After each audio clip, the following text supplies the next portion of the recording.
आज भेटलो बघा आशुभाऊला. तर विषय झाला असा, मी आज निघालेलो घ्यायला ब्रेसलेट, कारण आपलं जुनं जरा खराब झालेलं म्हणून म्हणलं नवीन घ्यावं. रविवार पेठेत गाडी घातल्या, आशुभाऊत भेटलं.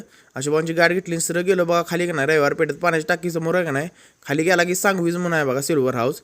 इथं गेलो, हे आपण नेहमी इथनंच घेतो त्यामुळे म्हणलं आता गेलं पाहिजे यांच्याकडं. मग गेलो आत, हे काय आपल्या माल कोयकीच होतं कारण आपण सगळं यांच्याकडनंच घेतो घरातलं सगळं. तर मालकाने सांगितलं नवीन बघा काय काय आणले. मग हे बघा वॉचेस वगैरेला नवीन बँड वगैरे सिल्वरचं आणले ते बघा. सगळं यांच्याकडे सिल्वरचं सगळं भेटते बघा, गोल्ड पण भेटते पण सिल्वर पण भेटते. हे मुलींसाठी बघा पैंजण वगैरे नेकलेसेस सगळं आहे बरं का. मग त्यांना म्हणलं ब्रेसलेट तरी दाखवा म्हणलं. मग ब्रेसलेट घेतलं, म्हणलं बघूया तरी काय काय यांनी वेगवेगळं व्हरायटीज दाखवलं. यातलं मला बघा हे आवडलेलं, मग मी घेतलं. म्हणलं बघूया तरी कसं दिसते. मग म्हणलं जरा दाखवा घालून.